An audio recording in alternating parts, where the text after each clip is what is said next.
Okay, I'm back. The most insane water park that killed 6 people. Let's see. World's wildest amusement park. And probably the deadliest. Guests regularly get launched off rides. Okay. They dislocate their shoulders and lose their teeth. Great. Or even their fingers. They break their noses, get electrocuted, and wade in snake-infested waters. What? There's more beer. Okay, so I get it that a water park might be a little dangerous. You might break a finger or two. Snake-infested waters? Who regulated that? Who allowed that? For sale than there is ice cream. Guests regularly that's dare valid. to attempt things they probably wouldn't while sober. Often, they come close to drowning. On a normal day, the pool's lifeguards have to rescue up to 30 people. Every year, hundreds or more are seriously injured. This sounds Emergency fun. services see up to 10 park-related incidents per day. The nearby hospital gets so overwhelmed that the park has to buy them extra ambulances. The park's unwritten motto? No risk, no fun. Safety protocols are basically non-existent. The staff is mostly in their teens, and often intoxicated. Oh my god. And people love it. The park has over 10,000 visitors per day, around 1 million annually. Over the park's 18-year run, 6 people never made it home alive. Action Park also sported some of the wildest, most poorly designed amusement park rides the world has ever seen. Behind it all was a ruthless park owner who would stop at nothing. A con artist who flouted rules, laws, and the most basic safety measures. So what were the park's most dangerous attractions?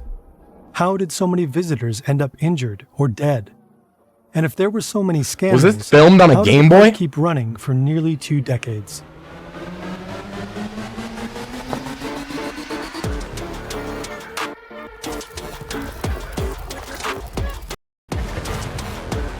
Yeah, fucking credits in here, dude. What is this, a movie? It's a YouTube video. It literally looks like a Game Boy, bro. Action Park. Let's see. Hey, this is Jonas. You might recognize my voice. I'm the guy with the accent and one of the founders of Fern. The guy you heard in the intro just now is Don. He's one of our most prolific writers, a native speaker, and blessed with a much... I was gonna say, in the last video, they be switching up the audios, the voice actors. ...smoother voice than mine. Going forward, he'll narrate some of our content to let me focus more on editorial work. You'll still hear me and Hook, of course. We're just mixing it up a bit. We know change can feel weird at first, but please give Don a shot. He's really good. And with that, back to you, Don. Thanks, Jonas. A large part of our research is based on the book Action Park by Andy Mulvihill and the HBO documentary Class Action Park. You can find links to both in the description. Great, I'm definitely going to go read a book, This is Eugene jackass. Mulvihill, known as Gene. He created Action Park. In the early 70s, Gene grabs Wall Street by the horns and gets rich on penny stocks. He knows everyone on the stock exchange and is acquainted with the likes of Donald Trump. Rumor has it he knows people in the mob, too. On Wall Street, What? Gene starts a securities company and hires his old friend, the financier Robert Brennan. In 1973, The New York financier? the Securities and Exchange Commission shuts down their company for stock manipulation and securities fraud. Wait a minute, do you guys think this guy has went to Epstein's Island? Their reputation is ruined, and they need a new venture.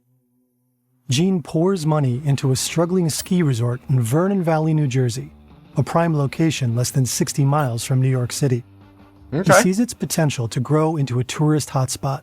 Resorts, clubs, casinos, and malls, the Las Vegas of the East Coast. At the heart of it all, an amusement park unlike anything the world has ever seen. Gene begins transforming the ski resort. Never mind his lack of experience in running or designing theme parks. He makes up for it in audacity and vision. And his buddy and...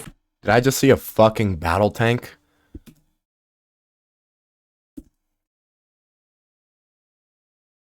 flowing. Soon, Action Park is ready to launch.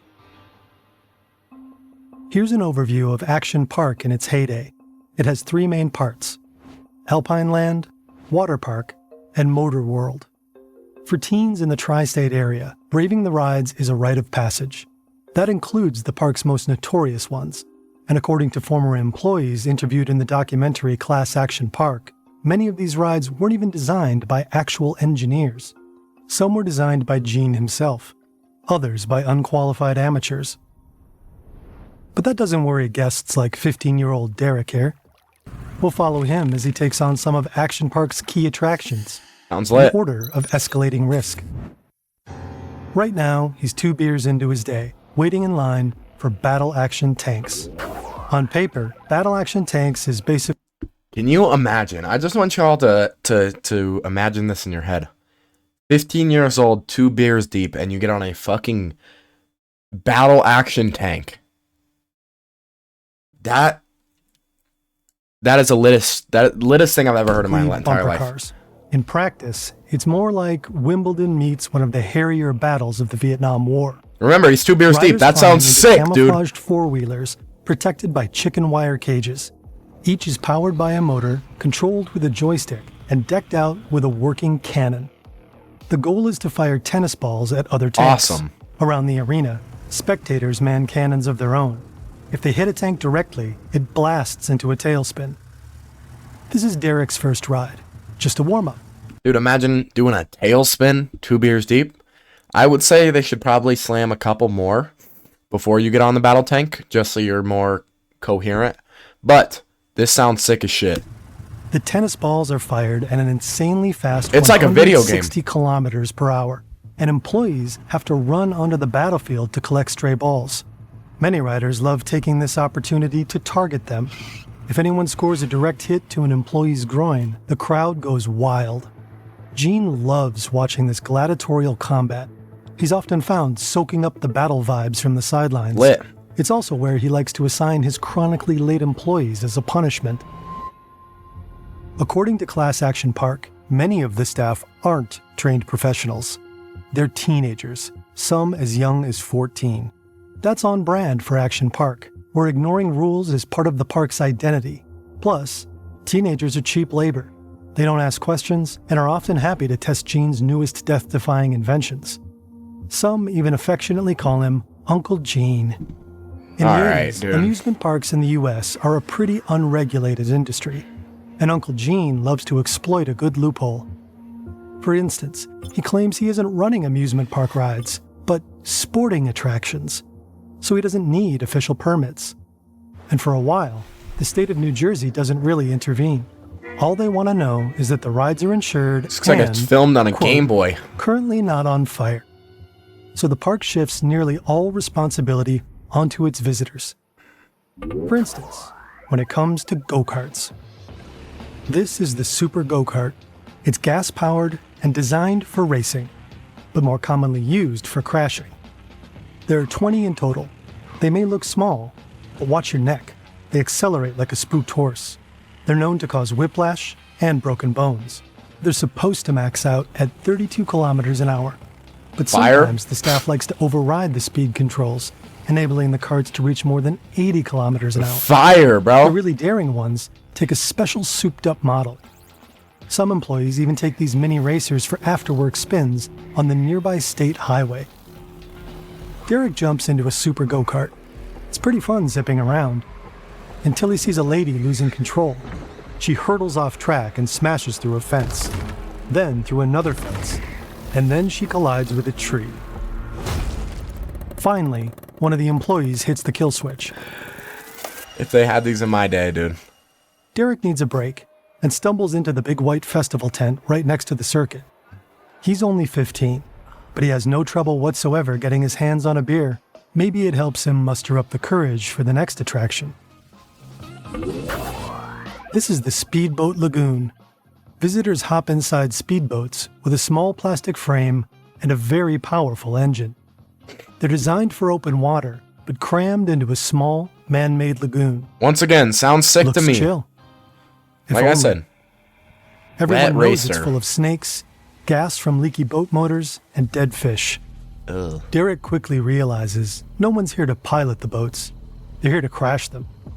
He's just about to climb in when, bam, another boat smashes into the side of his. It knocks the wind out of him, and he topples Does Derek die?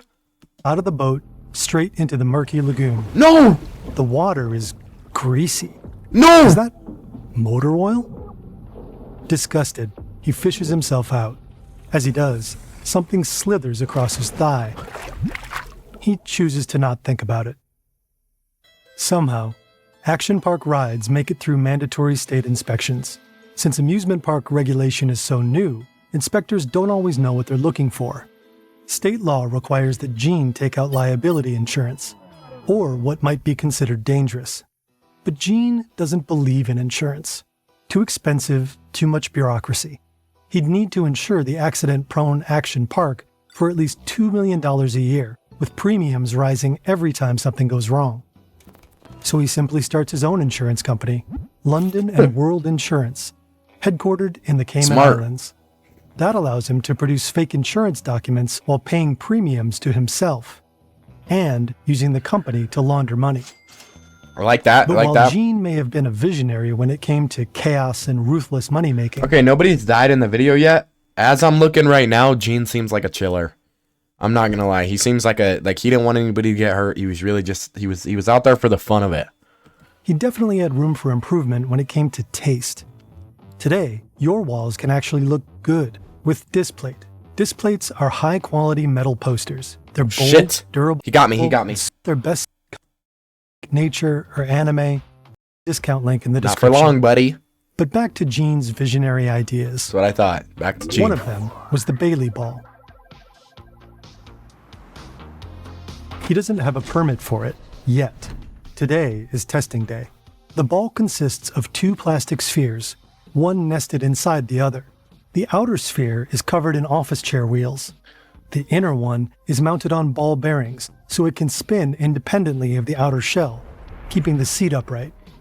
Attached to the seat is a race car style harness. This looks like a torture The Bailey device. ball wasn't designed by an engineer, but by a janitor who long dreamed of breaking into the theme park business. Gene loves it. The Bailey ball is supposed to roll down a homemade, zigzagging track, 182 meters of glued PVC pipes. PVC pipe.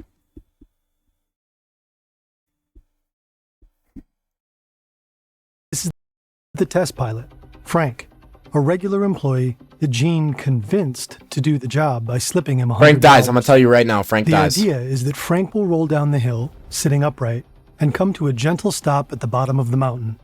Here's the state safety inspector, sent to rubber stamp the ride. As long as it doesn't scream instant death, the Bailey ball will be cleared for use by the public. Frank is strapped in a ball, ready to launch. For the first few meters, it's all going according to plan.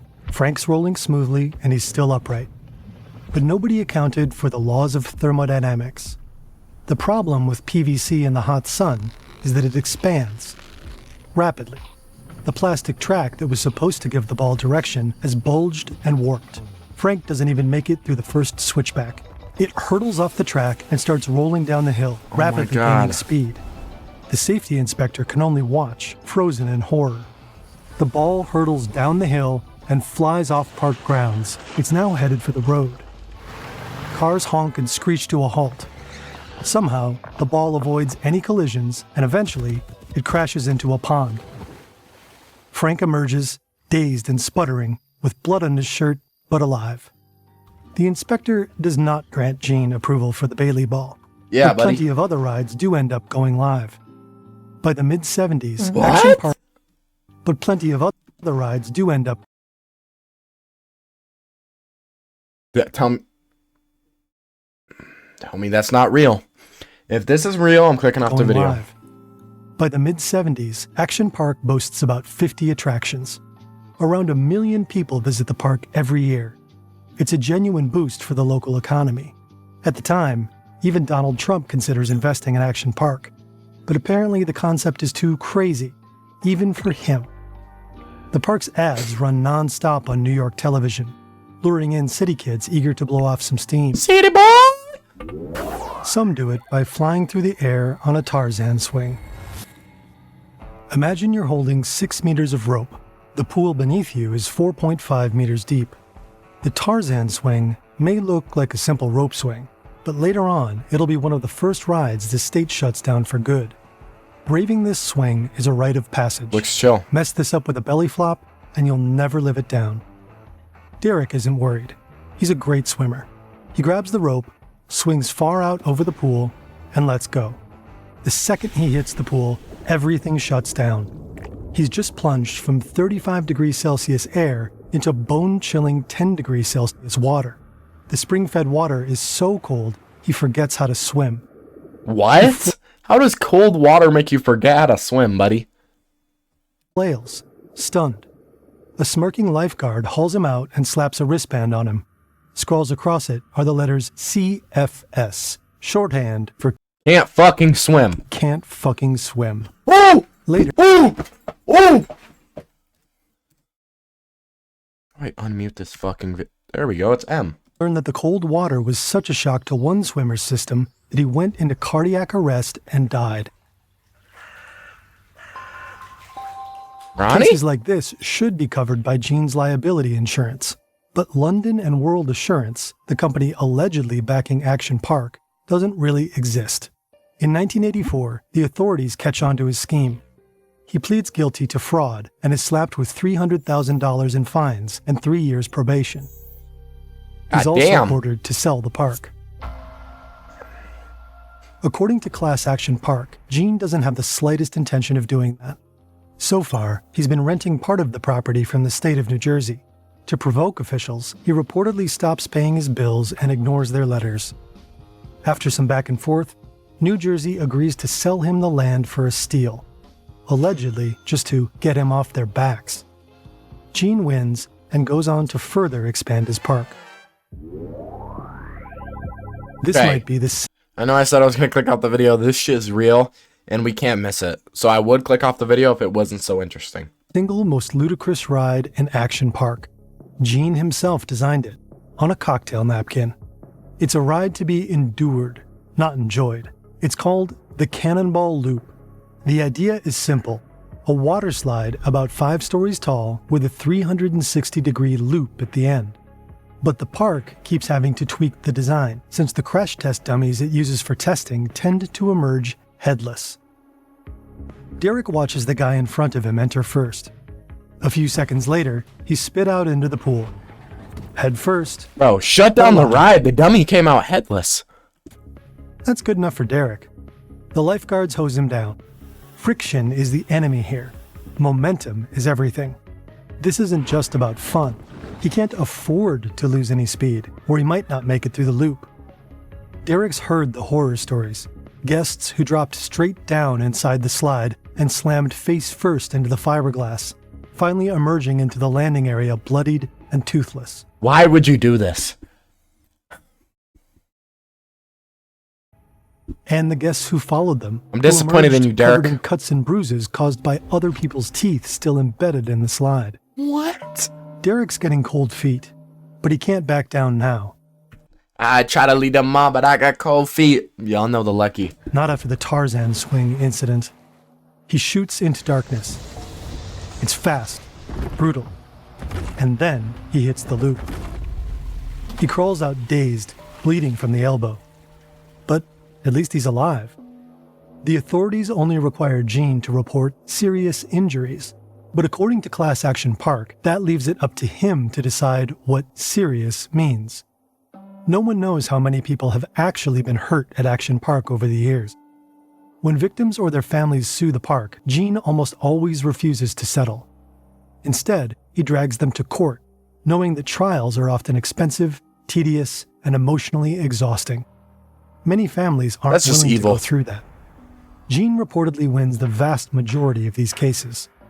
On the rare occasions he loses, he stalls on making any payments to the victims, sometimes until law enforcement orders him to. U.S. Marshals allegedly come knocking on his door at least twice.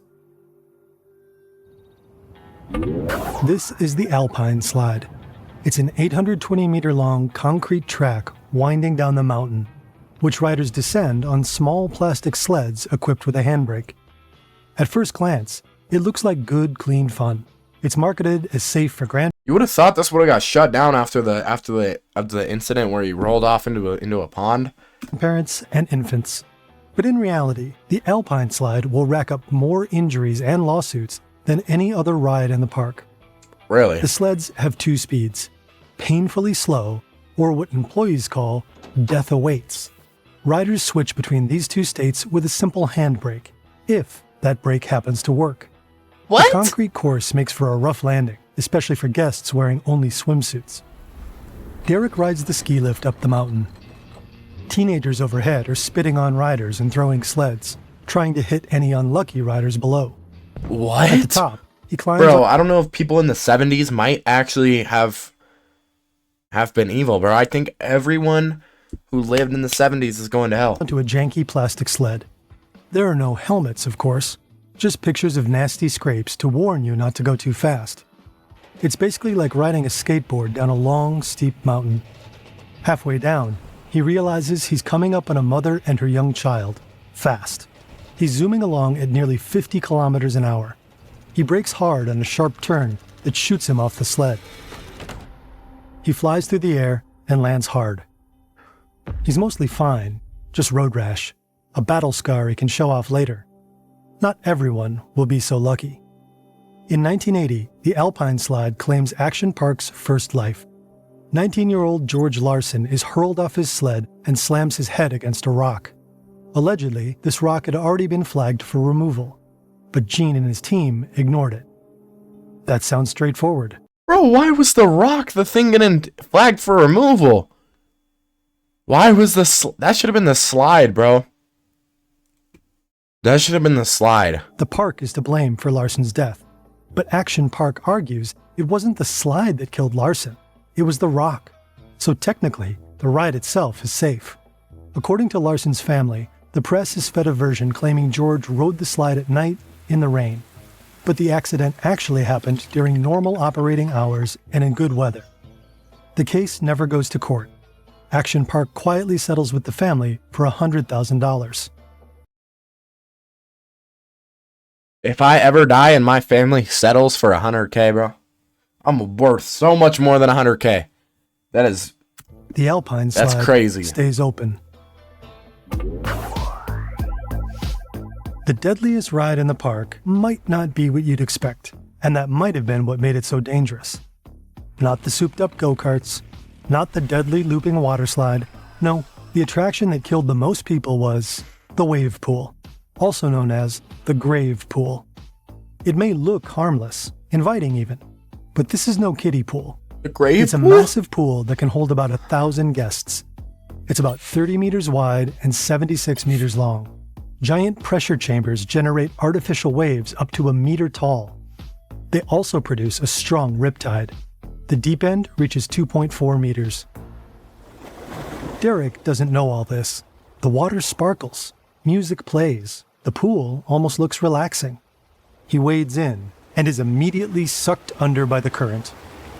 He surfaces, gasping, to find hundreds of people thrashing around near him. It feels like an artificial ocean, so a lot of people expect salt water, but they're wrong. The pool is filled with fresh water, so it's less buoyant and easier to sink in. And half of the people in it are drunk. A guy near Derek is flailing around. Derek sees one lifeguard dive in for a save, then another. Behind him, someone is pulled out on a stretcher. They're the second one today. The pool is deceptive, even for strong swimmers. The waves come on unexpectedly, and panicked swimmers often clog the exits. 12 Red Cross-trained lifeguards are stationed at the pool at all times. But because the pool is so densely packed, and the water so murky, it isn't always easy to tell when someone is drowning. Throughout the 80s, 3 people drowned in the wave pool. A 15-year-old boy and 2 young men aged 18 and 20. In the end, 6 people die at Action Park. 3 in the wave pool, 1 on the Alpine Slide, and 1 on the Tarzan swing. The 6th victim was an unlucky kayaker who capsized, stepped on a live underwater wire, and was fatally electrocuted.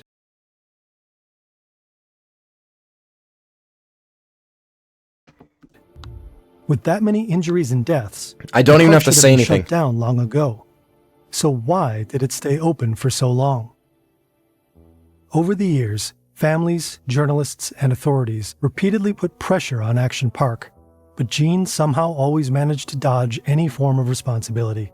According to Class Action Park, rumor had it friends in high places were looking out for him. Gene had close ties with local business leaders and Jeffrey Epstein, bro. What more do I have to say? politicians. Action Park was a major employer in the area. And Rob, Gene's generous money man, was always just a phone call. He was friends with Donald Trump. His boy Rob, I guess, was a New York financier. What does Trump and New York financier have to... When you put that shit together, you get Jeffrey fucking Epstein, bro. Away. Whenever he was under attack, Gene fought back, sometimes with sketchy methods. One journalist alleges that, when Gene was faced with criticism, he retaliated, phoning her boss and ultimately getting her fired. And when a man Gene owed money wanted to claim it, Gene reportedly threatened to hire a Russian hitman to kill him and his family. Gene went on like this for years, dodging his responsibilities and delaying settlement payments. He embodied the Reaganomics spirit of the 80s, minimal government intervention, and a belief that deregulation was the key to innovation. But that changed in the 90s. The lawsuits kept piling up, earning the park its nickname, Class Action Park. Attendance started dropping. I like that, bro. We need more. I think maybe not in this time because 6 people died. 2026, bro. We need more deregulation. We need less people on dick. We need people to not care as much. You know what I'm saying? By 1996, mounting legal battles, medical bills, and safety mandates finally caught up with Gene. Action Park shut down. Millions of dollars in debt. Gene went on to complain he had lost more money on the park than he ever made. Since then, the park has repeatedly changed hands and names. Today, it's just a water park, with some of the old attractions still in place. But Action Park itself is history. Gene Mulvihill died in 2012. Obituaries hail him as a visionary entrepreneur. A politician from New Jersey said his mother had given him the perfect name, Gene, like the true genius he always was. You're like fucking peen for penis. So he's a total fucking dick. Stay breedable.